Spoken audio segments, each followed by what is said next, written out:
sun sets, I come alive. The world keeps running, but I stand still, obeying your command, Yahuwah's will. No working hands, no toilet ground, only peace and joy abound. A day of rest, a gift so true, Yahuwah, I delight in you. Shabbat shalom, a time of peace, a quarter sign I will not cease. I lay it down, I leave it all, and in your presence I stand tall. No buy or selling, just pure delight in Yahuwah's rest from evening light. A day for worship, a time to be with family close and heart set free. I hear your voice in stillness deep. You call me close, my soul to keep. Your love surrounds, your spirit leads. You give me rest, you meet my needs. Set apart from worldly ways, I lift my voice in songs of praise. You're coming in, forever stands. I trust, obey, and lift my hands. The work is done, the table set. Your Sabbath peace I won't forget. I breathe it in, I let it flow. A glimpse of what's to come, I know. Shabbat shalom, a time of peace, a quarter sign that will not cease. I lay it down, I leave it all, and in your presence I stand tall. From week to week, this truth remains, a day of joy and touched by chains. Oh Yahuwah, my King, my rest, in your Sabbath I am blessed.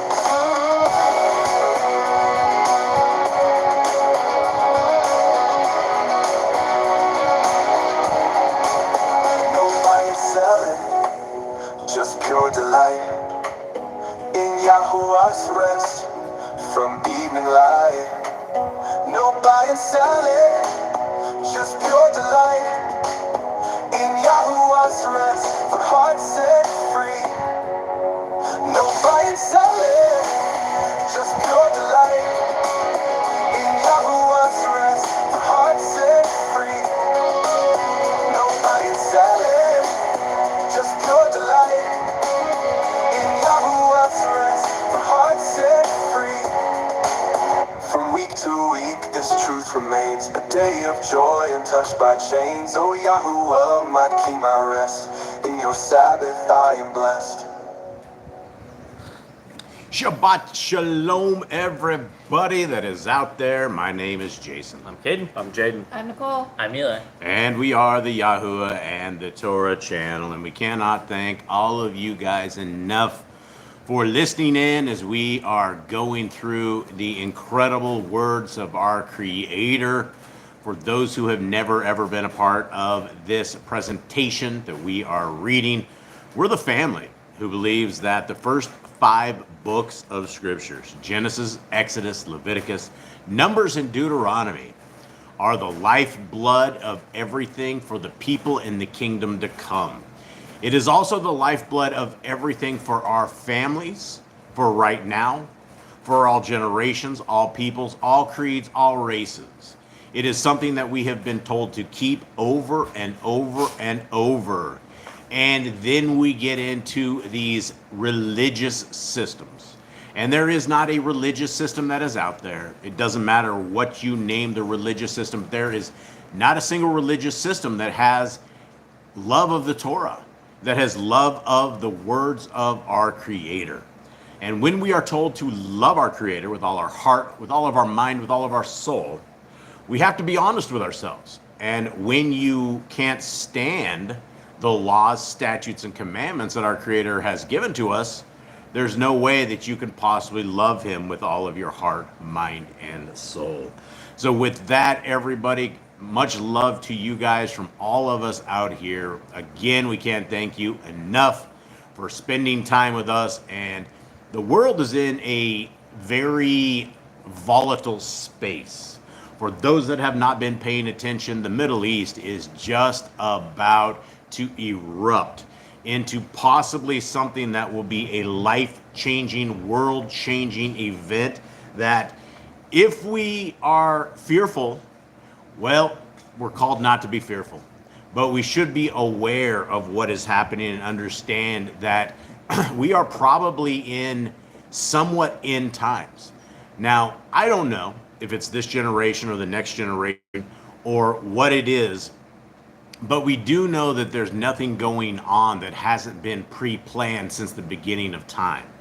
Throughout the years, there have been a tremendous amount of people that have planned and plotted exactly what you are seeing right now. And so as we are possibly getting closer to the end of days, there's no better time than right now to get spiritually protected, to guard your soul where it is able to be guarded, to be able to love your Creator, love His Son, and love the ways of the kingdom to come. And for those who've been going through the second book of Ezra with me, as we've been doing this reading, it has been an incredible read. And it gives us a tremendous amount of account of what's going to happen during these end times. And one of the things that it's always talking about is it's always talking about wars. We're going to see wars up until the end because the entire world is going to be warring with each other. And then all of a sudden, Messiah is going to appear. And they're going to put down their sticks and stones that they were tossing at each other, and they're going to all try to take on our Messiah. And it's going to be a major defeat to all of the people of this world that is doing this. So there's no better time than right now to bring your family, to bring your soul, to bring yourself into the ways of the kingdom to come. So with that, Cade, will you please open us in prayer? Virgin Father, we thank you once again for bringing us all together on this Shabbat, the day you have separated, the day you have said this will be my anointed day, this will be the day that my people will celebrate in remembrance of the day that I rested. And we thank you for bringing this day to us, for giving us a rest, for giving us a different day that is not the days of man, that is a day that we can celebrate with you, that we can spend time diving into your word, resting and doing as you commanded. I ask that everyone that is here today, everyone that is celebrating your Shabbat around the world, gets a rest, gets a proper recharge, and ready for the trials and tribulations of the week. I thank you for your Son, I thank you for your Torah, I thank you for the prophets, I thank you for giving us the way of life, giving us the guide. I ask that Ruach HaKodesh on our eyes today as we dive into this word, as we read your words and what you have to tell your people. We thank you for all. In Yoshua's name, amen. All right. Jaden, will you please get Shema our people? Hear, O Israel, Yahuwah Elohim, Yahuwah is one. And you shall love Yahuwah your Elohim with all your heart, and with all your being, and with all your might. And these words that I command you today shall be in your heart, and you shall impress them upon your children. And shall speak of them when you sit in your house, and when you walk by the way, and when you lie down, and when you rise up. And shall bind them as a sign on your hand, and they shall be as frontlets between your eyes. You shall write them on the doorposts of your house, and on your gates. So this is an incredible, just a brief paragraph, right? When you're looking at scriptures alone, and you look at Deuteronomy 6, there's something that is very, very fascinating about this, because this is the same thing that our Messiah requoted, that the greatest commandment is to love our Elohim Most High with all of our heart, with all of our being, with all of our might. And it's not just that. We're talking about the world we live in. They say that works won't save you. But they have never ever read scriptures, because in scriptures alone, it is very, very clear that Abraham, Isaac, and Jacob were all saved by their works. Now, works is simply the obedience of the Torah. It is simply walking the Torah, living the Torah, and making it a part of your life and everything that you are about.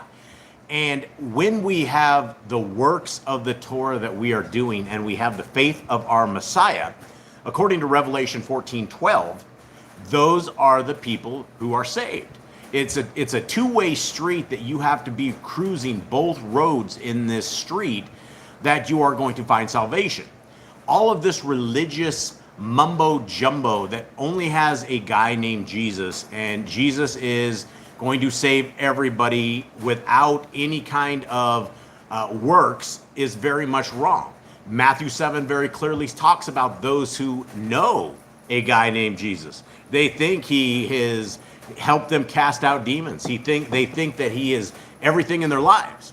But during the end days, during the judgment time, he's going to look at them in the eye and say, "Depart from me, you who are Torah-less." And so we have to understand that all scriptures means everything. And what we need to do is we need to make sure that we are in line with Scriptures, with everything. We can't just have a Messiah without the Torah, and you can have a Torah without the Messiah, but since the Messiah came, we now have a redemptive path. We have a Levitical priesthood. We have a Melchizedek priest. We have a perfect sacrifice. And so it is within that established reign of the kingdom to come that we can be chosen people of our Creator. And as much as they say once saved, always saved, there's no such thing when it comes to Scriptures. Salvation is achieved by fear and trembling and having clean hands and a clean heart. And every single day we need to wash our hands in the Ruach HaKodesh. We need to make sure our lives are what the kingdom people have and what they are. And when you read Scriptures, and our Messiah says that guys like John the Immerser, Yochanan the Immerser, that even the least in the kingdom is going to be better than him. And we saw one of the greatest of all that is there with him. You know, what better example do we have of a guy that lives lean and mean and on, you know, he eats honey and locusts and dresses in modest stuff. Guys, it is one of these things that it's going to be a work to make this happen. And so don't get comfortable in salvation. We need to work every single day and keep our lives together. Okay.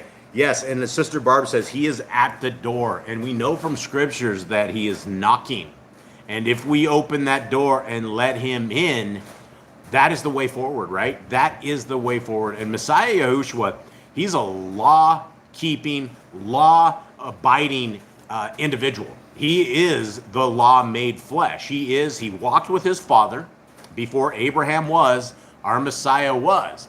And I'm not saying a Trinity by any means, because I don't believe that word even really exists in Scriptures. And it was invented in the year 325 AD by the Creed of Nicaea. It is a Catholicism doctrine. It is a Catholicism statement.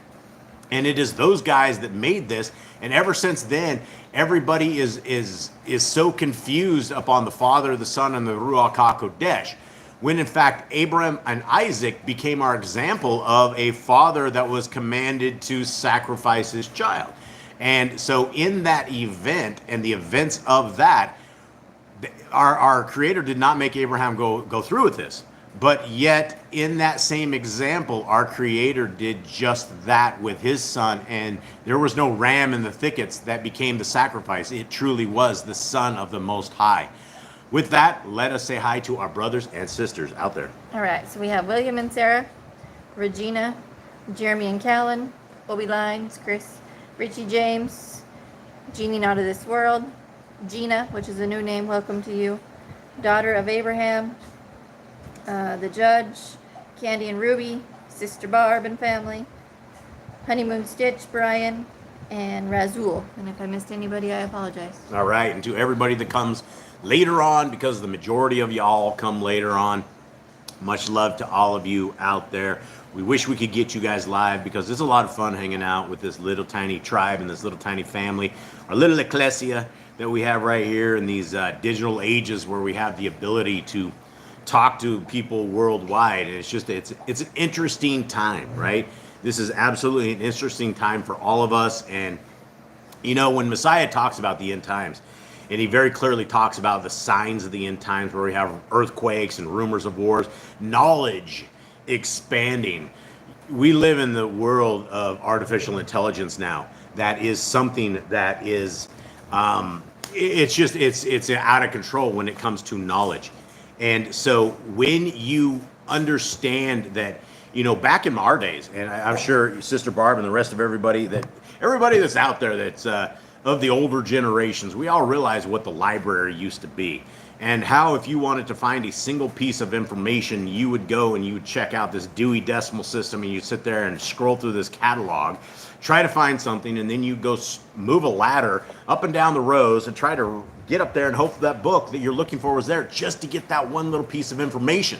For all of us that grew up before the internet times, those who had an encyclopedia wow, we had some knowledge, didn't we? We could sit there and go through that stuff. I remember as a kid, we had a really old set of encyclopedias, and they were expensive. They were super expensive, but I sat there and looked. Now you can do all of this in keystrokes. You can hit enter, and all of the information of everything that is out there is completely at our fingertips, right? And every single day, this is what I tell people. I lived in the tech world all my life, and so I am very into this AI world and watching the development of it and how the world is moving into this knowledge system. And every single day, you have basically what 10 years was 10 years ago. So it would have taken 10 years to get to a certain point 10 years ago for a certain data. Now every single day they're developing. There's hundreds and hundreds of people that are developing these things called large language models. And these large language models all train upon each other. They all are taking all of this knowledge and information. There's nothing that is hidden from us anymore, right? The only thing that is hidden from us is what the religious system has hidden from all of us, right? It has told us that the laws have been nailed to the cross. It is all of this. But when you actually ask AI all of this stuff, and you say words like without bias, they will very clearly tell you that religion is a scam and what is in scriptures. And so it's not like you would even have to read scriptures if you didn't want to, because the answers are right before you and it's all here. So ignorance isn't bliss when we're standing in the fire. And according to the second book of Ezra, nobody, Ezra was crying about all of those people who don't make it in the end times. And our Creator very clearly tells him through the voice of Uriel, the messenger, don't weep for those who don't make it. Rejoice for those of us who do. And, the world of the future, Ezra, in the book of 2nd Ezra, Uriel compared the amount of people that make it to a drop of water compared to a wave. 1 in 1,000. Right? And so there's not going to be a lot of people in the kingdom. It's not meant for everyone, which is why we have to continue on in fear and trembling every day, reading our scriptures every single day, never ever going to bed without writing a piece of this Torah on our heart, mind, and soul, and not walking without it. It is the biggest mistake we could ever do, is to walk these lands without the lens of the Torah, which is why we're always out here on Boss Clan trying to encourage all of you guys to let the Torah be a part of your life. All right, so here we are. We are getting into our the coolest part of this entire reading, which is going through the laws, statutes, and commandments of our Creator. The same things that back in our forefathers, legends like Ezra did, legends like Moshe did, reading these laws, statutes, and commandments to the people that are out there. And we do this in this order so that all of us can get this in our memory. So that as you guys are walking these lands, as you run into evil, as it tries to suck you into sin, that you know what our Creator has established for us and what we should do and what we shouldn't do. And for those that are in the religious system, these are these beautiful laws they have hung on the cross, that have been fulfilled, that no longer matter to anybody anymore. But when you look at the actual laws and know them, it's foolishness to ever think that way. And those are doctrines of demons, doctrines of devils that tell us the laws are no more. Now, let us begin and let us roll through this. Commandment number 1, be fruitful. Commandment number 2, multiply. Replenish the earth. Subdue it. Have dominion over the fish, fowl, and every living creature. The herb bearing and every tree is for food. Man and woman should build their own families. Master sin. Every clean moving thing that lives shall be food for you. Do not eat the blood. Walk before me and be perfect. Guard Yahuwah's covenant, laws, statutes, and commandments. Every male shall be circumcised at 8 days old. Teach your children the commands and guard the way of Yahuwah. Remember Yahuwah's name for all generations. Keep the Passover, Pesach. Keep the festival of unleavened bread, the festival of matzah. There is one Torah for the stranger and the Hebrew. Sanctify all firstborn to Yahuwah. There are no mighty ones before Yahuwah. You shall not make graven images. Do not bring Yahuwah's name to naught. Keep the Shabbat. Honor your parents. Do not kill. Do not break wedlock. Do not steal. Do not make false accusations against your neighbor. Do not covet anything of your neighbor's. Do not make an altar from rock that a tool has touched. Do not go up to the altar by the steps. If a man steals cattle, he shall restore it 5 times. Yahuwah's laws for criminals. Do not lie with a beast. No sacrifice to other Elohim. Do not oppress a stranger, fatherless, or widow. Do not charge your brother interest. If you borrow your neighbor's raiment, return to him before sunset. Do not curse the ruler of your people. Do not eat what is torn of any beast. No false report. Do not follow a multitude of evil. Do not judge unrighteously against the poor.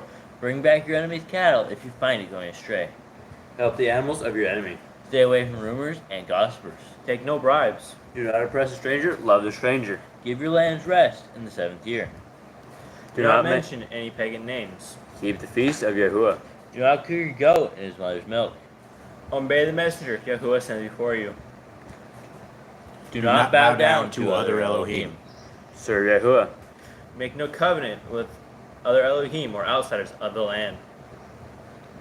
Do not make use of anointing on a normal person. Do not make use of perfume on a normal person. Do not eat the fat. Do what you say you are going to do. Return what is your neighbor's. Obey Yahuwah's dietary laws. Women's time of separation. Obey Yahuwah's hygiene laws.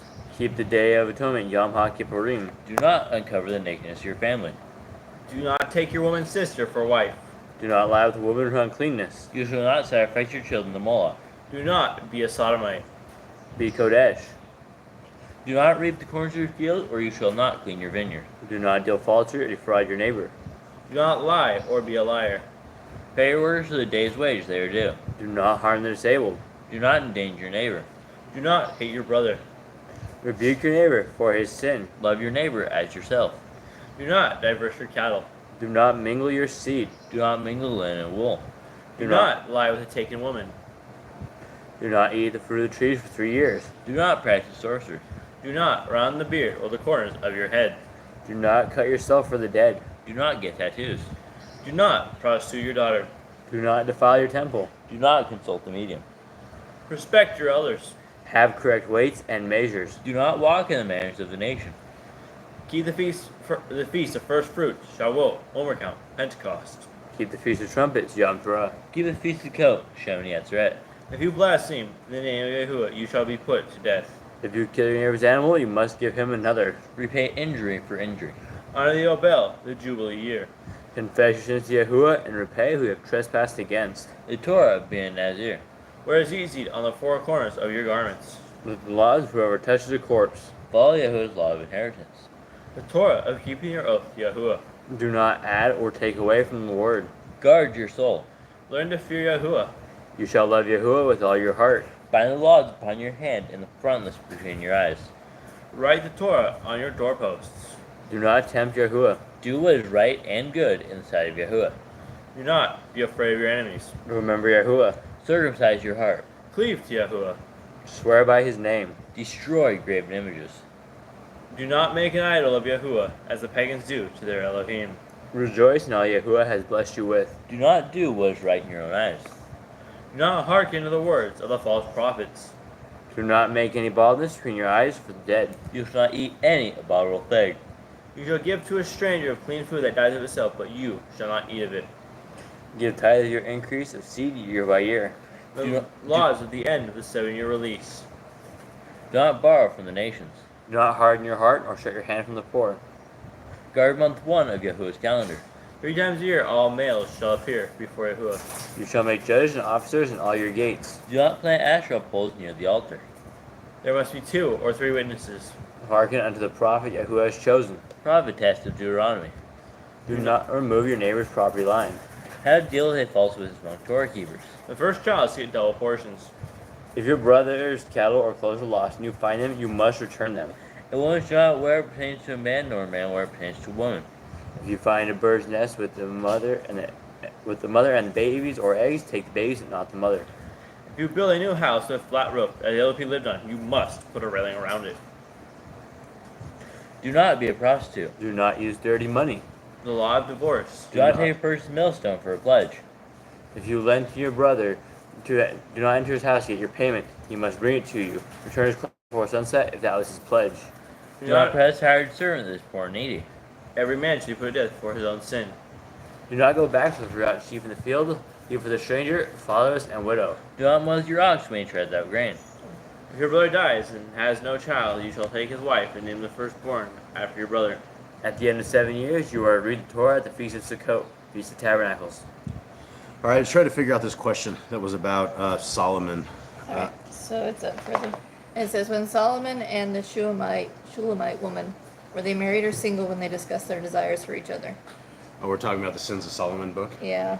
I don't think that we know if they were married or not. You can hope that they were married.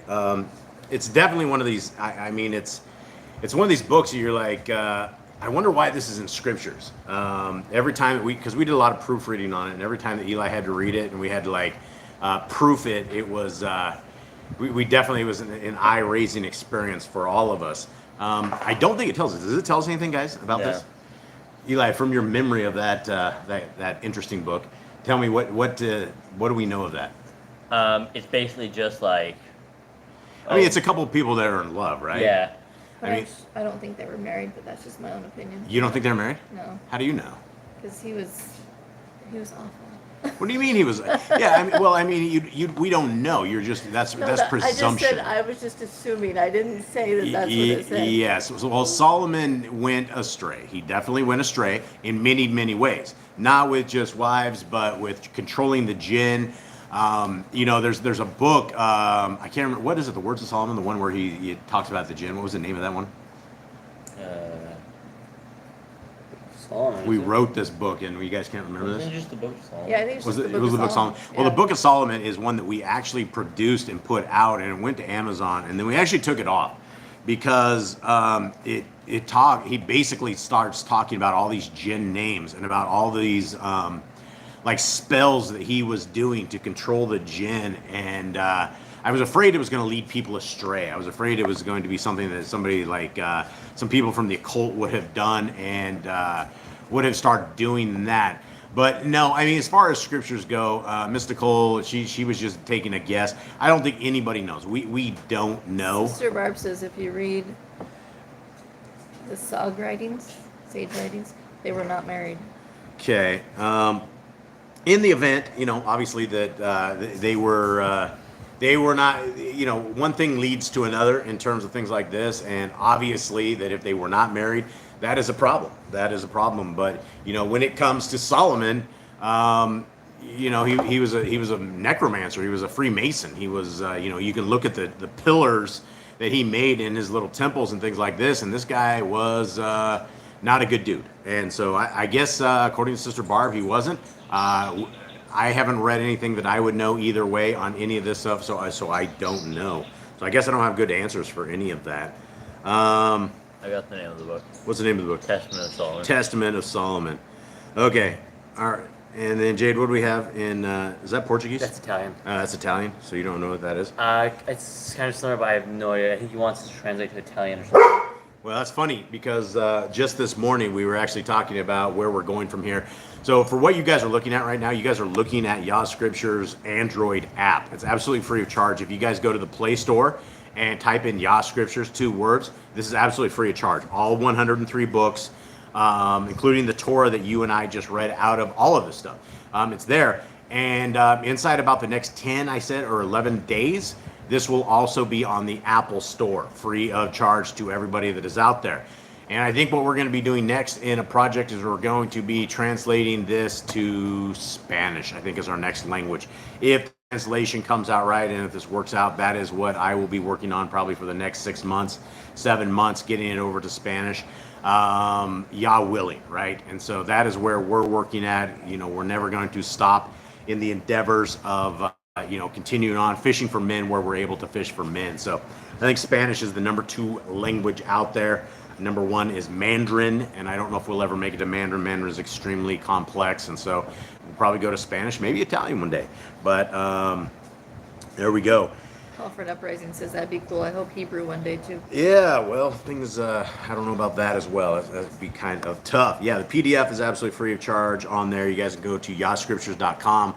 under downloads. Every version that is out there is free of charge. Okay, all right, guys, so here we are. Let us get into this. We are into Numbers. And so, Jade, give me a breakdown of what we have prior to this, where we are at. Let's get everybody caught up. So we made it to the desert. The children of Israel were going through lands, sinning, getting killed because they were kept complaining, so they would get plagues, and they would uprise against Moshe or his people, and Yahuwah would completely crush them. And then Israel was outside of Moab. The king of Moab called in a sorcerer, cursed them. He wouldn't curse them. He blessed them because he believed in Yahuwah as well, even though he still did black magic. And he said, I can only bless Israel. I can only do what Yahuwah tells me to do. He did that. The king was very upset. They ended up going their own ways. And then the people of Israel, as they were dwelling outside of Moab, they started basically intermingling with the people of Moab. And that was against what they were supposed to do. They completely sinned. And a whole bunch of them died again. And there was another plague. And Phineas was able to stop the plague by killing 2 people that were sinning. So Beautiful. All right, yeah, and to our Italian brother or sister, much love to you. Maybe one day we can, maybe Yah willing, if we're around long enough, we can roll this into further languages. But for now, here we are. Richie did have a question as well earlier. What's that? It says, why would the disciples think that Yehoshua came to destroy the Torah and the prophets? Matthew 5:17. Well, I don't know so much they ever did, right? I mean, what does that say? Let's just go over there. Matthew 5:17. Let's hit it. I don't think did the disciples think that he did, or what was his statement? All right, Matthew 5:17. Let's read this in context. Sermon on the Mount. Oh, this is a Sermon on the Mount. So I don't think this had anything to do with the disciples. For those who do not know, this was a very large sermon that Messiah put together, and this is just a blanket statement, right? He wasn't just talking to disciples. He was talking to enormous amounts of people. And so the one thing, right, Matthew 5:17, do not think that I came to destroy the Torah or the prophets. I did not come to destroy, but to complete. And right there, the Christians will run with this. They'll run with the ball, but they run to the wrong side. They score a point on themselves, because this is not he completing a Torah does not mean annulling it. It doesn't mean violating it, because when you read the next verse, it says, "For truly I say to you, till the Shamayim, till heaven and earth pass away, one yod or one tittle shall by no means pass from the Torah till all be done." And so that's very important to understand, guys, that, one yod, one tittle, there's not going to be one word or one paragraph or one segment that ever leaves the Torah. We also know that heaven and earth will pass away before the Torah ever does. And that's what we have. Read the Talmud. I don't think so. For those who do not know, this the guy in their Demon Dial, of course his name's Demon Dial, the Talmud is a very evil set of books that came out of Babylon. When the Israelites you had the 2 southern tribes, we had Judah and you had Benjamin, and when they were put into captivity, they were basically in the belly of the beast, per se. They were right into Babylon. Babylon is a very evil place. And what happened is when they came out of this, they came out with their own doctrine, 100% their own doctrine. They came out with books, which include the Talmud. And inside the Talmud has the Kabbalah, the Zohar, and all of these books. We're literally talking black magic mysticism. And there's books like there's one called like the Sanhedrin 2.5b or something of the sort, and you could probably send him away. Okay. When you have basically in the Sanhedrin, you can have sex with little girls under 3 years old. They even allow little boys as well. This is all in the Talmud. And so when people are very, very confused when it comes into scriptures. And that's the first thing people always say, "Oh, you're a Jew.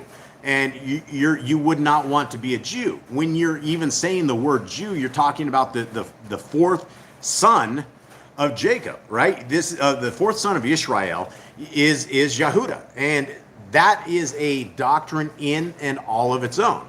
And when Messiah Yahushua came, he was fighting against all of these guys who had traditions of men. He knew that they were into all of this stuff. And when you have books like the Zohar, the Kabbalah, the which is included in the Talmud, you're talking 30, 40 different books. And then one of these has like 3,000 pages. And they are not ordained by the people of our Creator. What they are is they are put together by these rabbis throughout the years, as these rabbis think that they're going to discuss what scriptures say, and that becomes their doctrine, guys. And that is called traditions of men. And that is something that we don't want to be a part of. I feel honored. He said, brood of vipers. It feels honoring to be into this. Okay, so let us actually get into, it's Babylonian wickedness. Absolutely. Read those to do expose videos, but never got around. I wouldn't read that stuff, guys. I would not read the Talmud. Number one, if you want to read the Talmud, make sure you guys have read the Torah, the real Torah, Genesis, Exodus, Leviticus, Numbers, Deuteronomy, at least 5 times slowly, that you guys know the laws, statutes, and commandments. Because when you start reading the Talmud, it's a doctrine of devils. It's a doctrine of demons. It's evil. It is, when we have commandments that say love our neighbor as ourselves, inside of the Talmud, you can label a person a goyim, and a goyim is less than a dog. You can rob, steal, pillage. You can do all sorts of things in this. And there's actually it was a page that I sent my family. I think it was this week or last week, and it talked about having sex with little tiny children. Very foul, very evil, very unkodesh, very sick, right? I mean, you got these people with the tiny eyes, and according to Torah, we need to pick up the rocks and kill off all these people. But unfortunately, we live in a world where that is becoming common day place, and they're trying to justify it as the world just gets darker and more corrupt.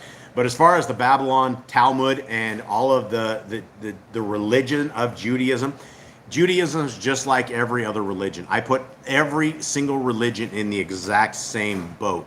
Those who say the laws of our Creator are dead, those who have the Paul said doctrine, those are all doctrines of demons, guys. That is not what the Torah says. The Torah says we need to understand the Torah, love the ways of our Creator, and we just read them, right? Don't drink blood. Don't look at your children naked. Take care of the elderly. Don't harm the disabled. Very, very, very good things for life. So when we decide these are not good for us, we're not qualified to make the kingdom. So, all right, let's get into this. You could tell everybody, Joanna, you can tell everybody that this laws and statutes aren't done away with, but that's what when you're in a cult, and this is what people say, oh, you're a Torah keeper, you're in a cult. No, a cult is something that is a belief in something that does not exist inside of scriptures, right? So everything that you and I, that we're all discussing today, are foundational parts of scriptures. You can't have, just the books of Paul as your doctrine. That makes no sense at all, because that makes Paul your God. And you would not want some man to be your God. Paul would not want you to be serving him. He would definitely say you've really jacked up your beliefs if you keep saying Paul said. It doesn't matter what Paul said. It matters what Yahuwah said. It matters what Moshe said. It matters what David did. What all of these guys were talking about, and they all upheld the Torah.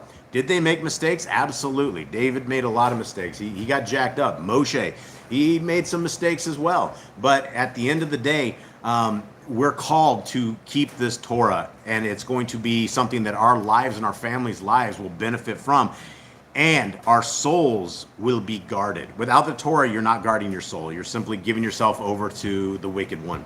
Okay, Numbers 26. Let us begin. Just reading your chats, guys. I said let's begin, then I go reading your chats.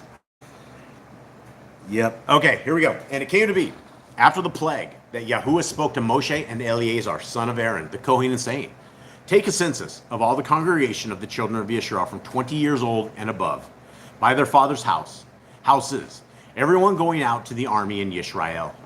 So Moshe and Eleazar, the Kohen, spoke with them in the desert plains of Moab, by the Yarden of Jericho, saying, from 20 years old and above, as Yahuwah commanded Moshe and the children of Israel, who came out of the land of Mitzrayim. Reuben, firstborn of Israel, sons of Reuben of Kanak, the clan of the Canaanites, of Palu, the clan of the Paluites, of Ketron, the clan of the Ketronites, of Carmi, the clan of the Carmites. I got to go back to that comment where the guy said we were a brood of vipers, because he even twisted that up, right? Who said that, boys? John the Baptist. Yeah, John the Immerser, and he was talking about guys just like him. That's the twisting of scriptures that you will see, and it's an absolute honor for people of that religion to come and say, "Oh, you brood of vipers." No, we're not a brood of vipers. We're a brood of truth, and that is what we are trying to be. Is that? And for those who do not know, vipers, when they are born, they actually eat through their mother. And so when John the Immerser was calling them brood of vipers, that was a bad thing. That was very upsetting to them. And so I just found that very funny that that individual just came around. Okay, verse 7. These are the clans of the Reubenites, and the registered ones were 43,730. And the son of Palu, Eliab, and the sons of Eliab, Nemiul, and Dathan, and Avram. This Dathan and Avram were the called ones of the congregation who contended against Moshe and against Aaron in the company of Korach when they contended against Yahuwah. And the earth opened its mouth and swallowed them up together with Korach when that company died, when the fire consumed 250 men and they became a sign. But the sons of Korach did not die.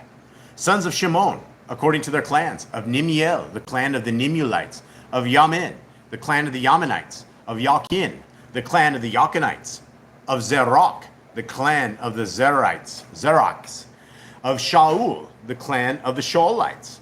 These are the clans of the Shimonites, 22,200. Somebody keeping track of this? What was the very first thing? Go look at that and just get the numbers of this. I think it might tell us at the end.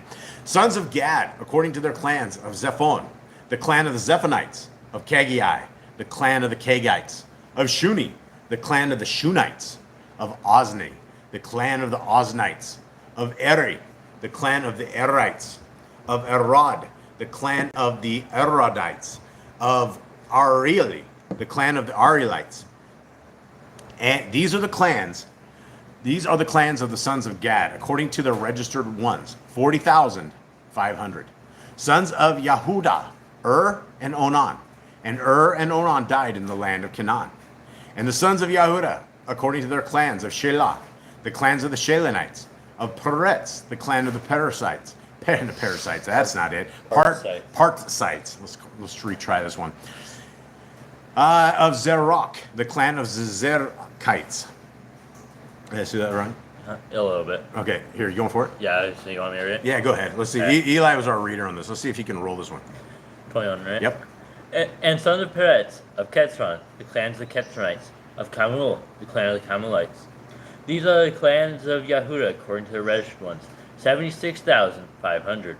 Sons of Issachar, according to their clans, of Tola, the clan of the Tolites, of Pua, the clan of the Punites, of Yashub, the clan of the Yashuites, of Shimron, the clan of the Shimronites. These are the clans of Issachar, according to their registered ones, 64,300. Okay, hold on. Joanna says, something the laws, statutes, and commands are for Jews and Jewish religions, also not to eat unclean food. So that all comes down to brainwashing, right?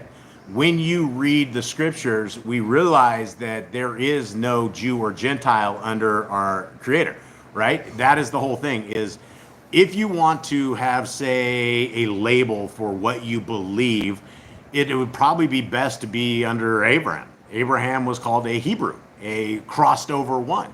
And it was when he crossed over from death to life and he became a Torah keeper. He became a law-abiding citizen of the kingdom. And so when you read the scriptures, it very clearly says the laws, statutes, and are for all generations, right? The commandments are for all generations, all peoples, all children, all nations. If you want to be a child of the Most High, there's one Torah to follow. It doesn't matter that you come from Muslims. It doesn't matter you come from Hindu. It doesn't matter you come from Christian. It doesn't matter you come from Mormon.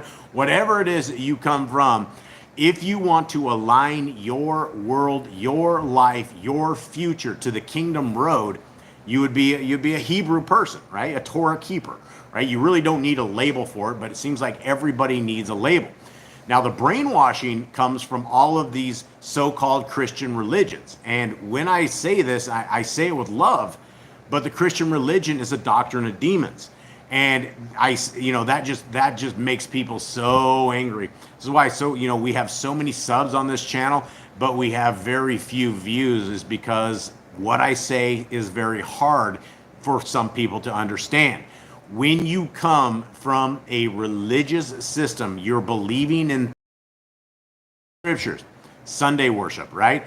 That is a doctrine of demons. There's no scriptures anywhere, but yet where did that come from? Why does everybody celebrate on Sunday?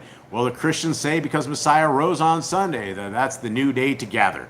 They'll quote someplace in Acts where the apostles were getting together on a Sunday, and they put together on every day, right? There was probably a day they all met up and went and had some lunch or brunch or something of the sort, praised our Elohim, but that did not change the seventh day to another day.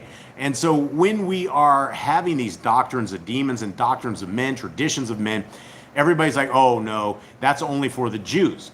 But what they do not understand is the Jews don't keep the Torah only. That's not what they do. They hate the Torah because they keep all the other commandments outside of it. They keep the Talmud, the Kabbalah, the Zohar, all of this mysticism, mumbo jumbo. And when it comes to just the Torah, Deuteronomy 4:2 says we are not to add to, and we are not to take away from the scriptures. So when we add in Sunday service, when we add in all food has been made clean, all of this stuff, it's completely ridiculous. And, the people are lazy. The people are very, very, very lazy. Christianity is a religion of laziness because they don't know what scriptures say. Nobody will pick up their book and nobody will read it, which is why I am always encouraging all of you guys out there to read the Torah. Read the first 5 books of scriptures. If you don't want to get through the rest of it, I understand.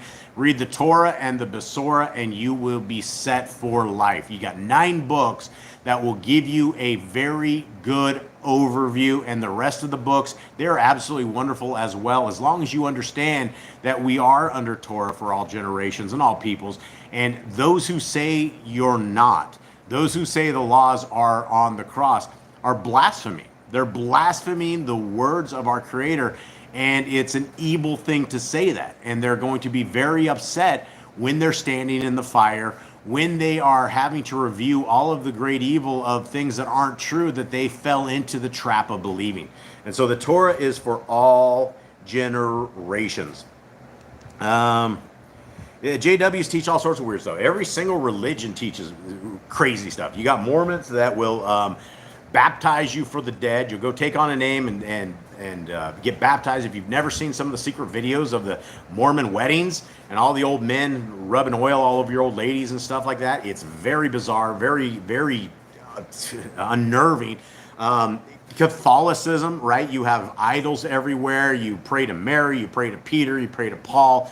You have these pedophiles in a little box that are sitting, absolving of their sins, as they are like, the altar boys are all in danger, right? I mean, it's every single religion is very demonic. Even Muslims, right? There's things about having sex with little children in the religion of Muslims, of Islam. I have not found a religion that isn't quirky, that doesn't have crazy stuff. And the first crazy thing is if they do not have a pinpoint doctrine that the laws, statutes, and commandments of the first 5 books are everything to our foundational structure of our life, then they're clanky, they're janky, they're doctrines of demons. Because if you don't have that, then you don't have the guidance that our Creator has given to us, and so you're basically a target. You're a target for Hasatan, and Hasatan has you, and you get real comfortable in these little religions. Okay, let's continue on. This video, yeah, all generations. Oh yeah, the magical underpants. Yeah, they're holy garments. Yeah, that's all weird too, right? I mean, there's some creepy stuff, like all of this stuff. And you have Joseph Smith, who was a Freemason, who they made into a martyr. The dude was actually thrown in jail because he was lying to all these people, and he kept making up all these prophecies that didn't come true. So the village people took him and put him in prison. And as he was trying to escape, they shot him. So what do? Oh, they're like, oh, this guy's a martyr. No, this guy's a false prophet. He should have been killed. He should have been thrown, and he should have been stoned with rocks. He's a liar. And, he says he has all this stuff like Malachi, the special angel, came down and cracked him over the skull, gave him 7 plates of gold. And it's a funky religion. They're all funky. Seventh-day Adventists, same thing, right? They keep a little bit of the Torah, but then they have Ellen G. White, who goes into trances and is like this crazy seer. All her crap doesn't come true either. It's foul, right? All of this stuff is completely foul. If you compare it to what the Torah says, there is not a single religion that ever holds up weight, which is why the religious word, the R word, is a bad word. It's as bad as any other bad words that are out there. And when you are stuck in a religion, it is a cult. Straight up. Okay, let's continue on. 26. Yep. Sons of Zebulun according to their clans, of Sered, the clan of the Sardites, of Elon, the clan of the Elonites, of Yacheel, the clan of the Yacheelites.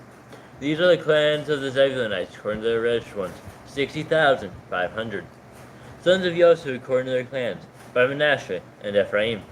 Son of Manasseh, of Machir, the clan of the Machirites. And Machir brought forth Gilad, of Gilad, the clan of the Giladites.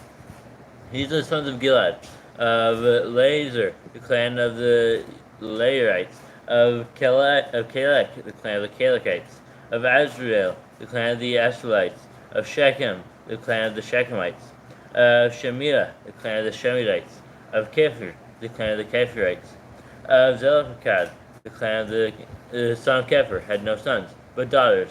And the names of the daughters of Zelophehad, Malka, and Noah, and Kola, Milcah, and Tirzah.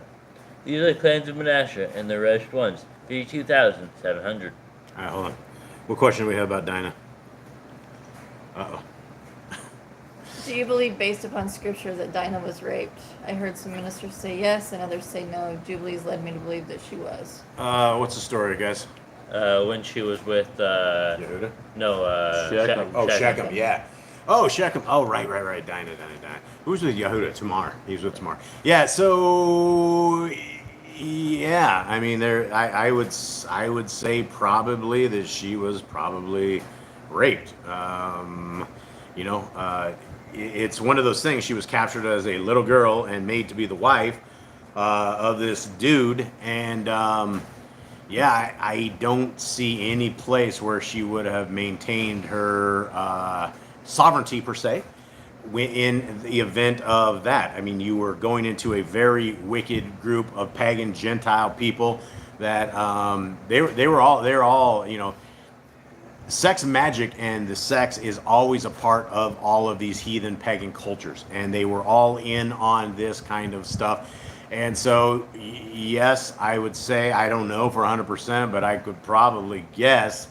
I mean, there's probably a 98% chance that she was not undefiled in that treatment of her, and which is probably part of the reason why the sons of Yisrael, they had a heyday after that, right? There was, according to the books of Jasher, it was game on. And How old was Dinah? Wasn't she like she 12? was 12.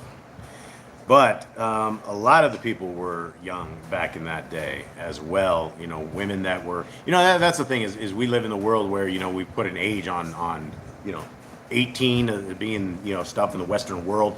I know a lot of like the Muslims and stuff like that. They marry extremely young. They have families at 12 and 13 and things like this as well. So, she was very much owned, I would imagine. So. All right. New question, and this is Hold on, Mr. Brown says the word defiled is used, suggesting atrocious acts against her, hence the wrath of her brothers. Yes. Okay. Kathy W., new name. Hi, Kathy. She says, I'd like to know your thoughts on Messianic Judaism. I've been researching for the last 5 years now and found the Messianic Jews to be the closest of following Yehoshua. So that's a funny thing, is I don't know so much as you would ever want to be a Messianic Jew.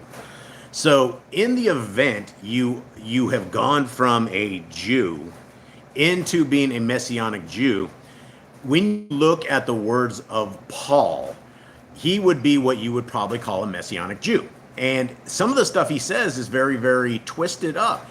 For example, he says that women are not told to speak in an assembly, which means that according to the words of Paul, any of you gals that are even talking inside of the chat would be breaking the laws of Paul. Well, it's not really the laws of Paul, because that stuff exists in the Talmud. Women are considered inferior according to the Talmud, and they're not even taught the Torah most of the time, right? And so that's the thing, is according to the men are the only ones that are able to save them. Well, like the Mormons. Mormons are the same thing. Women are inferior, and the men has to get them into one of their kingdoms so they can become gods and have their own planets and things. But as far as being a Messianic Jew, I would not say that is a good thing. I don't think that you would ever want to consider yourself a Jew. In the event that you're a Jew, that means your doctrine is going to be the Talmud. And as we have discussed, that is a doctrine of demons. Having sex with 3-year-old girls, not a good idea. Not something holy, not something kodesh, not something that's it's filthy. It's just bad. Imagine the kids trying to grow up after that has happened to them, right? We live in this world where it just twists and destroys all the kids, and it's a filthy, nasty thing.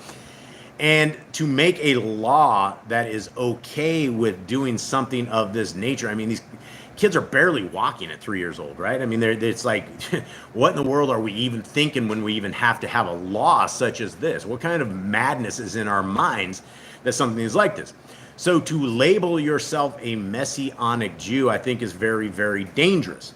I think labeling yourself a Jew, I think having the doctrines of Judaism or the doctrines of Catholicism or Christianism or whatever it is, it's very, very dangerous. I think if you wanted to be called anything, you would probably want to be called a Torah keeper, a commandment keeper, a law keeper, right? A Hebrew, crossed over one, right? It takes, according to Scriptures, it takes two things to become a chosen person of the Most High.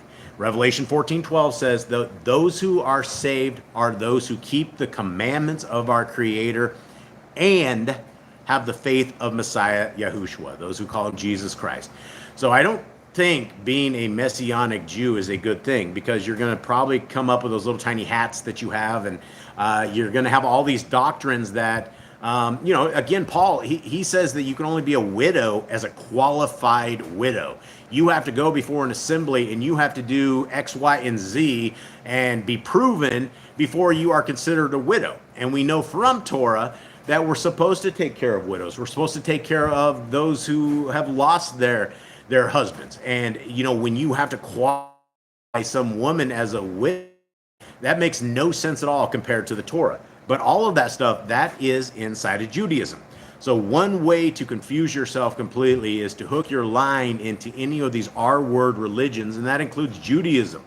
And I'm glad that those guys in Judaism have found Messiah Yahushua, but at the end of the day, they still have a tremendous amount of traditions of men that you got to get through. And if you don't get through this, then you're going to be confused. You're going to confuse your kids. Imagine that, having your kids into two. You're basically taking a religion and combining Christianity and Judaism together and calling it Messianic Judaism. And so I don't think those are the people you'd want to hang out with. Again, I don't know, maybe those in the comments can spend some more light on that. That's just my 2 cents. I wouldn't be a part of it. Let's see, what else we got here? Yeah, Messianic Yahudi. Yeah, maybe. Sister Barb says that.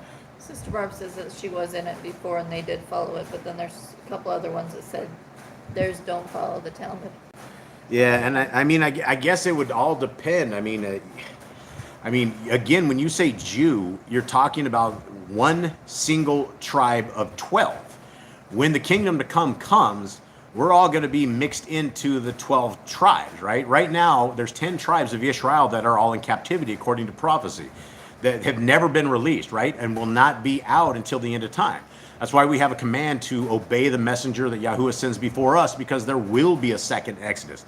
As we see these Israel trying to stomp Iran like beating the snot out of Israel right now, things are heating up, right? There could very well be a second Exodus, and the land of Israel is going to be cleansed.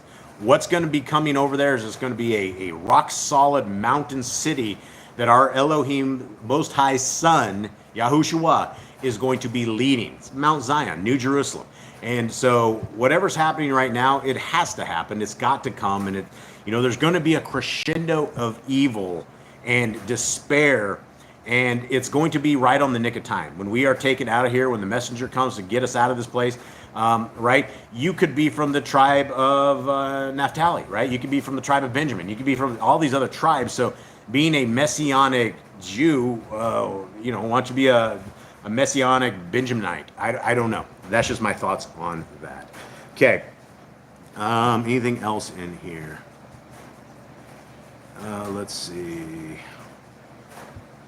I think that's why I love chatting with you guys. You guys always bring up so many good things. Messianic Jews follow Old and New Testament, the Torah, prophets, etc. I have been worshiping with them for 2 years now. They follow Scriptures, and I mean that's the thing is where does the Jew come from, right? I don't think that you would just want to be called a Jew. You would want to be called a Hebrew, right? Messianic Hebrew. But everybody back in the days all knew Messiah Yahushua was coming. So I don't know. I guess it would depend on where the Judaism or where the Jew came from. A lot of these guys, you will get rabbis that were in Judaism all their lives, and they have all of the Talmud, they have all of this stuff. And so when it comes to doctrine, everybody's really confused and nobody knows what to believe, right? As long as we're talking Old Testament, New Testament, only from the Scriptures that we know of, and the Apocrypha. I think the Apocrypha, the known Apocrypha, and I'm not talking the Apocrypha of like Talmud or Oral Torah or any of that stuff. If there's any Oral Torah or any of the weird stuff that comes and you understand it because you know the Torah in of itself, that's why it's very important that you guys know the Torah, memorize the Torah, all the commands of the Torah. There's only 158 that we really need to know for today's world that we are in. And when you know this, then you will not be deceived by other doctrine that comes along. And it will only be up to you guys to understand and to decide if the doctrine you're hearing is Scriptures or not, right? So I guess that would be the bottom line. All right, let us get into all apostles were Messianic Jews. I don't think so. Where was Paul from? Paul was from the tribe of Benjamin, was he?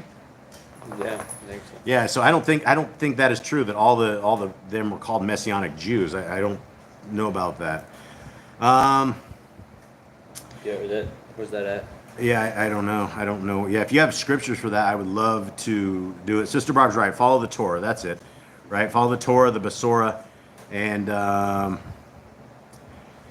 best not to label yourself any denomination. Keep your eyes and heart focused on Yahuwah and His laws. He will then rename us if we're found worthy. Exactly. I think that's very, very true right there. They were in the tradition of Jewish religion. That is true. That is true. The apostles were in the traditions of Jewish religions of the days. Strive for truth unto death. Yahuwah shall fight for thee. Yep. Very good. Okay. All right. Let us roll. The apostle considered himself a Jew, correct? he says he was an apostle to the Jews, but I don't know. I mean, back in the day, they all knew which tribe they were from. It was very, very clear which tribe they were in. So let us roll into this. All right, guys. Eli, keep reading. All right. Verse 34. These are the clans of Manasseh and their rest ones, 52,700. These are the sons of Ephraim, according to their clans. Of Shuthelach, the clan of the Shuthelachites. Of Becher, the clan of the Bechrites. Of Takan, the clan of the Takanites. And these are the sons of Shuthlecha, of Eran, the clan of the Eranites. These are the clans of the sons of Ephraim, according to their rest ones, 32,500. These are the sons of Yehuda, according to their clans. Sons of Benjamin, according to their clans. Of Bela, the clan of the Belites. Of Ashbel, the clan of the Ashbelites. Of Achiram, the clan of the Achiramites. Of Shepupham, the clan of the Shepuphamites. Of Kufam, the clan of the Kufamites. And sons of Bela were Ard and Naaman. Of Ard, the clan of the Ardites. Of Naaman, the clan of the Naamanites. These are the sons of Benjamin, according to their clans, and the rest ones, 45,600. These are the sons of Dan, according to their clans. Of Shugam, the clan of the Shugamites. These are the clans of Dan according to their clans. All the clans of the Shuchamites according to their registered ones, 64,400. Sons of Ashur according to their clans. Of Yimnah, the clan of Yimnahites. Of Yishwi, the clan of the Yishwites. Of Beriah, the clan of the Berites. Of the sons of Beriah, of Kever, the clan of the Keverites. Of Malkiel, the clan of the Malkielites. And the name of the daughter of Ashur was Serach. These are the clans of Ashur, of the sons of Ashur according to their registered ones, 53,400. Sons of Naphtali according to their clans. Of Yaxil, the clan of the Yaxilites. Of Guni, the clan of the Gunites. Of Yetzer, the clan of the Yetzerites. Of Shilem, the clan of the Shilemites. These are the clans of Naphtali according to their clans, and their registered ones, 45,400.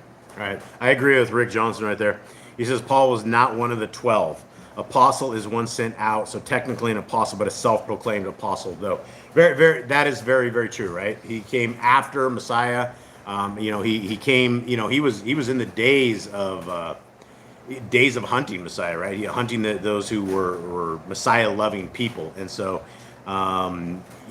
Peter very clearly warns us about Paul's writings, and I've talked about this a lot, but back in the day, I read a book that it was a historian that had written this book, and it was talking about the original writings of Paul and how those who have studied Greek writing, and when you guys write a letter, if for anybody that has read letters from somebody else, you guys know how people write.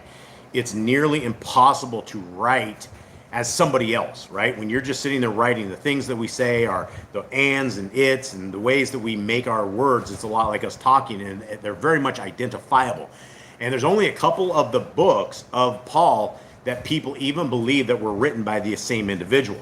And back in the days, what you would have is some guy named Bob or something like that. He was writing something and nobody's going to read the words of Bob. But if he wants somebody to read it and to make it consider it doctrine or something that people would read, he would sign it Paul. And so that's why you get into a lot of the writings of Paul's, which, guys, they're only letters, right? For those that are defending Paul, we're talking about a letter that was written to Paul from a little tiny assembly that they had problems, and you're only getting the reply of what Paul says. You don't get the actual First Corinthians. You don't get what the people of Galatia were writing, and you don't know what the to and fro of all of the correspondence were.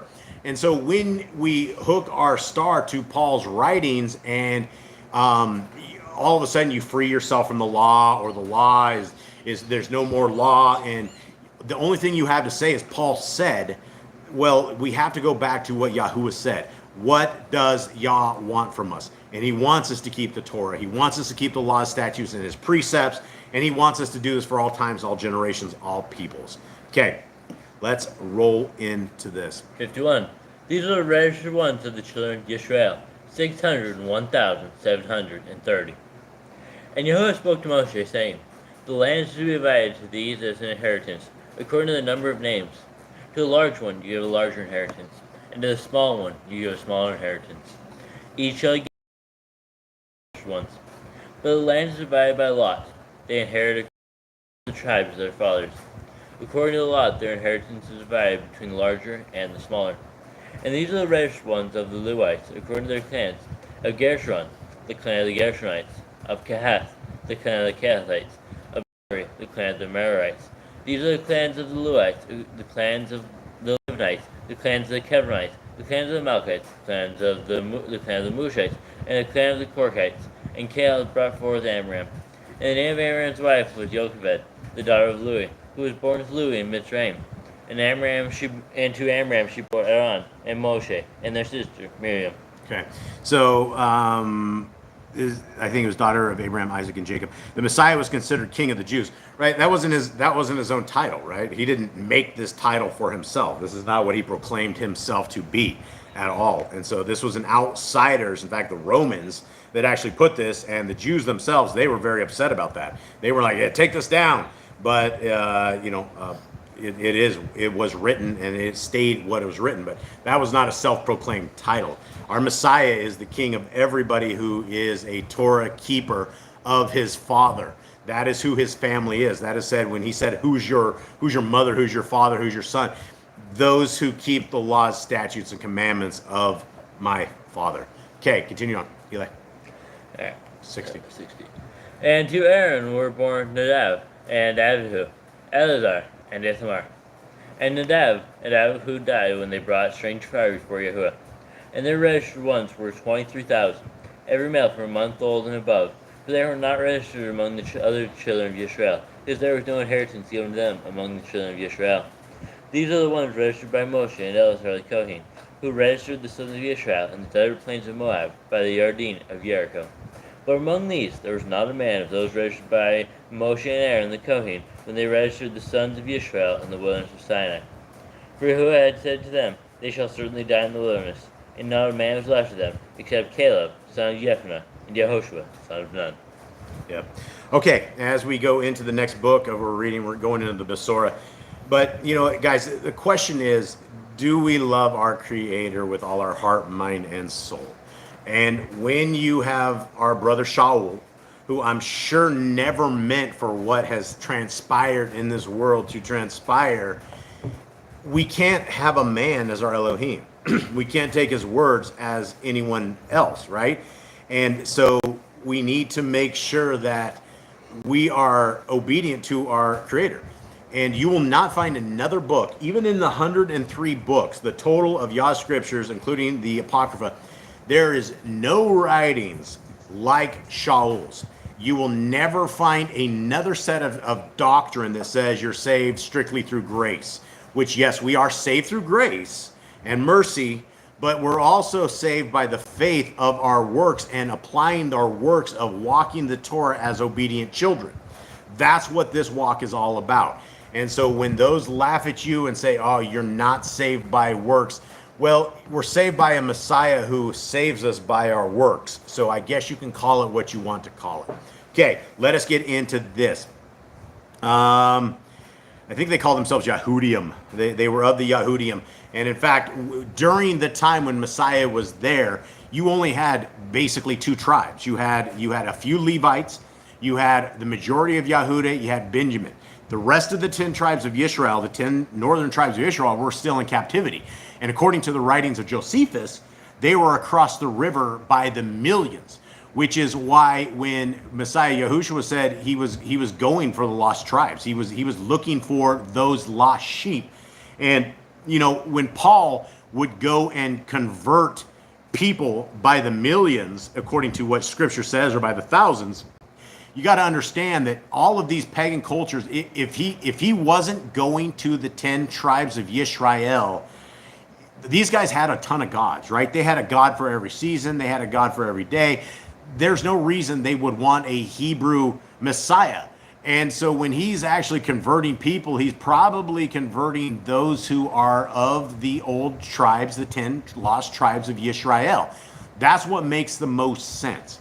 But you can't have a Messiah without the Torah. We need the Torah to predate and to be our road to our Messiah. Okay. Did we go into this, Luke? Not yet. Okay, let's go into this real quick. Yeah, so some say Paul is false apostle, and some say no, his writings are misunderstood. Yeah, his writings are extremely complex, and you can sit there and you can try and try and try. And we've done this on this channel. We went through all the writings of Paul because people were like, "Oh, you're a heretic because you're not taking Paul as doctrine." Look, we'll take the Torah as doctrine. We'll take every scriptures, every book that does not go against the Torah as doctrine. When you have things that are hard to understand, where very clearly Paul says the law is no more, or you don't need to. I don't think that's what he was saying, but because there's thorns that are thrown amongst the sheep, right? There's tares that are thrown amongst the wheat. And when we are in the world of deception that we are into, Our Creator wants to see those who are loyal to Him. If all it takes is a couple of writings from Paul that you decide that you're once saved, always saved, and you can go on the Romans road to Christ because of the writings of Paul, there's Sheol for you, right? The bad parts of Sheol. Eternity is a very, very bad place. And it's very unfortunate that we have been this deceived, but the devil is a roaring lion, seeking who he may devour. And the words of Paul definitely go against Torah in a lot of the writings. There's some really good writings, right? 1 Corinthians 13 is a beautiful writing. There's all sorts of stuff inside of this. But at the end of the day, if you're saying Paul said over Yah said, that's a problem. Your soul is in danger. Okay. Yeah, instilling confusion, absolutely. Yep. Hasatan is the author of confusion. Recall Shaul's writings are instill confusion. They do. They absolutely do. And that is the God of the Christian religion is Paul. And people are like, So, I mean, if you are in doubt whether or not Paul's writings are wacky, go back to the Torah, right? Embed yourself in the Torah, read the Torah, write it on your heart, mind, and soul that you are not able to be led astray. And then when you read Paul's writings, red flags just go off, right? The little red light is on, is flashing, danger, danger. And we have to make sure that we are not in danger. Okay, here we roll. Let's get into this or we'll never make it out. Jumps. So Yahushua is going on teaching and healing. He has got a whole bunch of disciples together. He has angered the Pharisees. Last chapter, he healed a captain's child that was sick, dying, and so he helped them and healed them. And he had a lot of faith, so Yahushua was able to heal them. Okay, all right. Let's go. Is there anything else in that, Jade? No, okay. No, okay, so I was on chapter. Are you mesmerized? Yeah, I didn't know chapter was on 8. We're on 7 today. Yeah, we're on 7. So last chapter, he was fighting the Pharisees about plucking the grain and stuff. Okay. All right, and the chat has me just mesmerized here. No, we are on locate. I had it up backwards. Amazing. Okay, sorry guys, we're just confusing you all. Eyes to see, ears to hear. This is where you pray for truth to be revealed. Absolutely. Yep. All right, let's roll, guys. Luke 8. And it came to be afterward that he went through every city and village. This is Messiah Yahushua, proclaiming and bringing the good news of the reign of Elohim. And the 12 were with him, i.e., 12, right? No Paul. And certain women who were healed of wicked spirits and sickness. Miriam called from Magdala, out of whom had come 7 demons. And Yochanan, the wife of Cusas, manager of Herodes and Shoshana, and many others who provided for him from their resources. And when a large crowd had gathered, and those who were coming to him from every city, he spoke by a parable. A sower went out to sow his seed, and as he sowed, some indeed fell by the wayside, and it was trodden down, and the birds of the Shamaim devoured it. Now, I find our conversation in the chat is absolutely amazing because I don't actually know what we're going to be reading the day until we actually read this. I don't pre-read, which I probably should, but I don't. But this absolutely applies to the parable we're reading right now. So maybe the Ruach HaKodesh has ordained this just for those who are Palestinians, those who love Paul over Yahuwah. So again, a sower went out to sow his seed, and as he sowed, some indeed fell by the wayside, and it was trodden down, and the birds of the Shamaim devoured it. Another fell on rock, and when it grew up, it withered because it had no moisture. And other fell among thorns, and the thorns grew up with it and choked it. And other fell on good soil and grew up and yielded a crop 100-fold. Having said this, he cried, "He who has ears to hear, let him hear." Did we just see that? Didn't Sister Barb just say this? Mm-hmm. Amazing. And his Talmidim were asking him, saying, "What does this parable mean?" So there we go, guys. This is crazy that we just all been chit-chatting about this and yakking it up. And indeed, this is the message and this is the reading that we have today. So his disciples are saying, what are you saying? What does this mean? And he said, "To you it has been given to know the secrets of the reign of Elohim, but to the rest in parables, that seeing they do not see, and hearing they do not understand." Now, guys, this big R-word religion, this is what we see, right? How many times have you guys talked to the Christians, and the Christians will mock you and yell at you, get angry with you, call you a heretic, right? I don't know how many times people have called me a heretic or a demon or Satanist or something because I don't believe the words of Paul over the words of Yahuwah.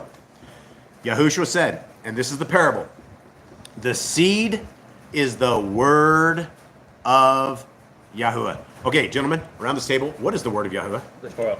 The Torah. The Torah, the same thing that all of us read today, that we read through as a family here, as all of us sitting around this big table, the small little table out in the middle of the jungle, sitting with all of you guys around whatever tables and wherever you guys are at. This is what we did today, is we read the word of Yahuwah. It is the seed. And this seed is either going to go into the rocks or it's going to go into something else. And those by the wayside are the ones who hear. Then the devil comes and takes away the word from their hearts, lest having believed, they should be saved. And those on the rocks are those who, when they hear, receive the word with joy, and these have no root, who believe for a while, and in time of trial fall away. And that which fell among thorns are those who, when they have heard, go out and are choked with worries and riches and pleasures of life, and bring no fruit to perfection. And that on the good soil are those who, having heard the word with a noble and good heart, retain it and bear fruit with endurance. Okay, well, according to the Christian religion, there is no laws. The laws have been abolished. They've been done away with. They're gone, right? So right here in what the Christians are supposed to have as their doctrine, it very clearly says that the word of our Creator are the seeds, and we're supposed to retain it. And how do we bear fruit, gentlemen? How do you bear fruit with the Torah? You teach it. You teach it, you walk it, you live it, right? That is your works, right? This is what we are supposed to do. Bearing fruit means that we are an example of the Torah, living flesh, that we are doing what the Torah says. And when other people see the love of the Torah in us and the way the Torah changes our life and the way that we live our life, they're going to say, I want what you have. What is it that you have? Why do you wear those blue tzitzits? What does this mean? Why do you take seventh day off? Why do you not go to the Sunday church? Why don't we see you partying with all of us and drinking and smoking weed? Because we don't do those things, right? That's part of the kingdom people. We're to bear fruit. The opposite of bearing fruit is to abolish the Torah. Continuing on, 16. And no one, having lit a lamp, covers it with a vessel or puts it under a bed, but he puts it on a lampstand so that those coming in see the light. All right, what is this lamp, gentlemen? That is us. That's the Torah in us, right? When we have the Torah, we become a lit flame. We become an example of the kingdom to come. We become an ambassador, a Talmudim, right? We become a disciple of the Most High's works, right? And it is a light to other people. And we have people all the time. We have a ton of people that the seeds come and it either falls into the rocks or it's trodden out, the birds eat it. But there's a few of you guys that get a hold of this and you grow up and you guys go out teaching others, right? When we have this light, it's not to put under a bed, right? We put it in a lampstand and so everyone can see it. 17, for whatever is hidden shall be revealed, and whatever is secret shall be known and come to light. Therefore take heed how you hear, for whoever possesses, to him shall be given, and whoever does not possess, even what he thinks he possesses shall be taken from him. And his mother and his brothers came to him and were unable to get to him because of the crowd. And it was reported to him, saying, your mother and your brothers are standing outside wanting to see you. Wow, isn't this reading exactly what we've been discussing this entire day? This is incredible. And he answered, said to them, my mother and my brothers are those who are hearing the word of Yahuwah and doing it. Wow. So the word of Yahuwah is the Torah, and according to the Christians, it has been nailed to the cross. Then what is Messiah Yahushua saying? Why does he say one thing when the Christians believe another? Why does Messiah constantly say he's there for the Torah? We should be keeping the Torah. Why was he keeping Shabbats? Why was he keeping the appointed times? Why was he telling other people to do it when he nailed it to the cross, right? None of that makes sense. It's doctrines of demons. Doctrines of demons is what the world is into, and they're never going to snap out of it.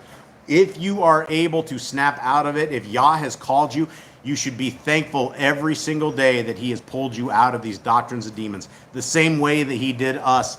And we thank him every single day for not leaving us in this darkness, because I sat here and I taught this Christian road. I taught the Trinity. I was a good old Christian for a very, very long time. And it's doctrines of demons. And I've led a lot of people astray because of the misunderstanding that I had where I didn't read the scriptures. And when you read the scriptures, it becomes a very clear picture. So Messiah says, my brothers and my mother are those who are hearing the word of Yahuwah and doing it. There's nothing other than the Torah and walking the Torah to your works. Right here is what he said. 22. And on a certain day it came to be that he entered into a boat with his Talmidim, and he said to them, let us go over to the other side of the lake. And they departed. And as they were sailing, he fell asleep, and a windstorm came down on the lake, and they were filling up and were in danger. And they came to him and woke him up, saying, Adonai, Adonai, we are perishing. And he awoke and rebuked the wind and the raging of the water, and they ceased, and there came a calm. And he said to them, where is your belief? And they were afraid and marveled, saying one to another, who then is this, that he even commands the winds and water, and they obey him? Guys, when you read the second book of Ezra, and Messiah comes back and fights against the nations that conspire against him, he doesn't even utter words. He opens his mouth and fire comes out and kills them all. He cremates them all. There's nothing left of these devils and demons and all their tanks and bombs and armor and gunpowder and all of this. He annihilates them. It's not even a fair fight. So this is our Messiah, the one who we have chosen to follow, because he is the ambassador of the kingdom to come. He's the Son of the Most High, who comes in the name of his Father, who comes in the name of the Torah, and he comes in the name of the kingdom to come. 26. And they sailed to the country of the Gardanes, which is opposite Galilee. And as he went out onto the land, he was met by a certain man from the city who had demons for a long time. And he wore no garments, and he was not living in a house, but in the tombs. And when he saw Yahushua, he cried out, fell down before him, and with a loud voice said, what have I to do with you, Yahushua, Ben of the Most High, Elohim? I beg you, do not torture me. And even the demons understand the Trinity is a scam, right? He didn't say, what do I have to do with you, Yahuwah? He says, Yahushua, Son of the Most High Elohim. 29. For he had commanded the unclean spirit to come out of the man, for it had seized him many times, and he was bound with chains and shackles, being guarded. And breaking the bonds, he was driven by the demon into lonely places. And Yahushua asked him, saying, what is your name? And he said, Legion, because many demons had entered into him. And they were begging him that he would not command them to go out into the bottomless pit. And a herd of many pigs was feeding there on the mountain. And they begged him to allow them to go into them. And he allowed them. And the demons, having gone out of the man, entered into the pigs. And the herd rushed down the steep place into the lake and drowned. And when those feeding them saw what had taken place, they fled and reported it in the city and in the country. So they came out to see what had taken place, and came to Yahushua and found the man from whom the demons had gone out, sitting at the feet of Yahushua, dressed and in his right mind, and they were afraid. And those who had seen it reported to them how he who had been possessed by demons was healed. And all the crowd of the neighborhood of the Gadarenes asked him to leave them, for they were seized with great fear. And he entered into the boat and returned. Now I believe these pigs were all pigs that were to be sacrificed to this little temple that was in and around this. And that was the big thing, is all these pigs were worth a lot of money as these sacrifices. And so it's very interesting that the demons all got sent into the herd of pigs, and they were able to cause great destruction as they went away. And the man from whom the demons had gone out was begging him to be with him. But Yahushua sent him away, saying, go back to your house and relate what Elohim has done for you. And he went away, proclaiming all through all the city what Yahushua did for him. And it came to be, when Yahushua returned, that the crowd gladly received him, for they were all looking for him. And see, there came a man whose name was Yair, and he was a ruler of the congregation. And falling down at the feet of Yahushua, he was calling upon him to come to his house, because he had an only daughter, about 12 years of age, and she was dying. And as he went, the crowds thronged upon him. and a woman having a flow of blood for 12 years, who having spent all her livelihood on physicians was unable to be healed by any, came from behind and touched the seat of his garment. And immediately her flow of blood stopped. And Yahushua said, "Who touched me?" And when all denied it, Kepha and those with him said, "Adonai, the crowds throng you and press upon you, and you say, 'Who touched me?'" But Yahushua said, "Somebody touched me, for I knew power went out from me." And the woman, seeing that she was not hidden, came trembling and falling down before him. She declared to him in the presence of all the people why she had touched him and how she was healed immediately. And he said to her, "Take courage, daughter. Your belief has healed you. Go in peace." While he was still speaking, someone came from the ruler of the congregation, saying to him, "Your daughter is dead. Do not trouble the teacher any further." And Yahushua, having heard, answered him, saying, "Do not be afraid. Only believe, and she shall be healed." Huge words right here, right? Do not be afraid. Only believe. These are things that all of us can take with us today as we go along our journeys for the rest of the week, right? We don't need to be afraid. We see the possible end of the world happening. We see all of these wars, rumors of wars. We see great things that are about to happen, probably in Israel, probably when the United States joins in with Israel versus Iran versus China versus all of these other people. It's going to be a wild one. It's going to be a strange times in our lives. So we need to not be afraid, only believe. And coming into the house, he allowed no one to go in except Kepha and Yaakov and Yochanan and the girl's father and mother. And they were all weeping and mourning for her. And he said, "Do not weep. She is not dead, but sleeps." And they were laughing at him, knowing that she was dead. But taking her by the hand, he called, saying, "Child, arise." And her spirit returned, and she rose up immediately. And he directed that she be given to eat. And her parents were astonished, but he ordered them to say no more to no one, saying to no one what had taken place. Amazing. Wow, what an amazing Messiah we have. What an all-powerful Messiah, walking with the power of his Father. You know, the greatest team that any of us can ever be on is Team Yahuwah, right? Led by Team Yahushua. It's all one big kingdom team. It's all one big set, right? This is why when our Messiah says, "Who's my family?" it's those of us who are keeping these laws, statutes, and commandments and working them in our lives, right? So as those that you go around laugh at you and scoff at you and mock you, understand that this happened to our Messiah. It happened to all of the greats. It happened to all the prophets. It happened to everybody. Back in the days, everybody's laughing at everybody because nobody has any faith.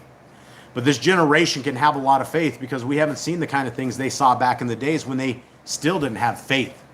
The children of Israel walked through all of the plagues of Egypt, but yet they couldn't get the faith of their creator that would save them in the deserts, in the plains. And for that, they were punished. So now we have an opportunity to guard our souls and to guard the souls of our family. And we love you guys. We appreciate you all. We really, really appreciate this. Praise Yah in everything. Yep. Yeah, so I'm just reading your comments here. What's up, Sylvia? Shouts to Gina. Anybody we missed in here? All right, everybody. Let us get down with this. Thank you again for everybody in the chat. This is as much a blessing to us as I hope it is to you guys to have a family that is Yah abiding and hanging out with you guys. So much love to you all. Jade, will you please bless our brothers and sisters? Yahuwah brought you and guard you. Yahuwah make his face shine upon you and show favor to you. Yahuwah lift his face upon you and give you peace. All right, hit it.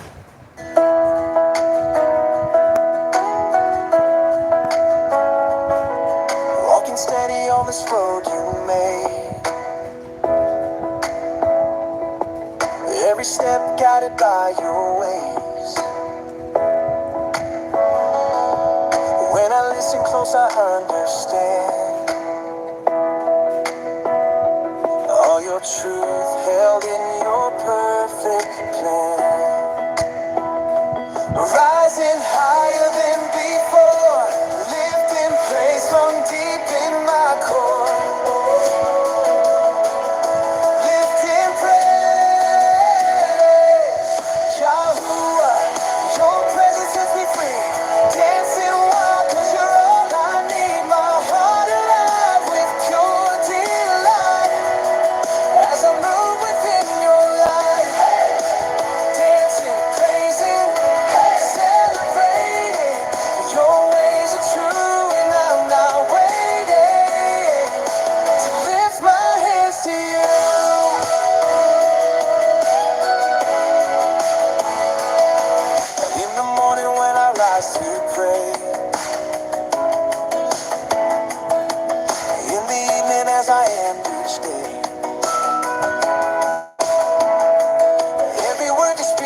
becomes my song, teaching me where I belong, rising higher than before.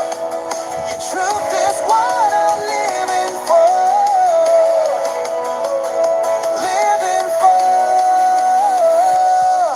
Yahuwah, your presence sets me free, dancing wild 'cause you're all I need. My heart alive with pure delight as I move within your light, dancing, praising, celebrating. Your ways are true and I'm not waiting. So lift my hands to you. Your love surrounds me. Your love surrounds. Your truth is found me. Your truth is found every day, every way. Leading me, setting me found every day, every way. Leading me, setting me.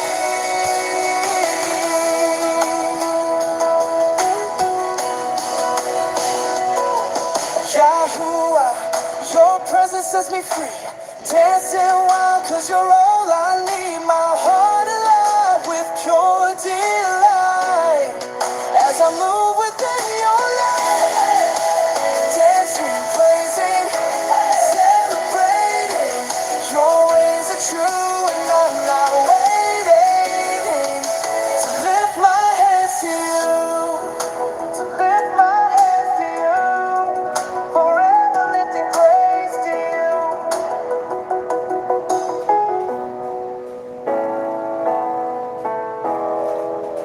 All right, beautiful friends and family, may Yahweh bless you and keep you. May his light forever shine on you. May his face forever shine on you. May Messiah Yahushua be your leader in the kingdom to come.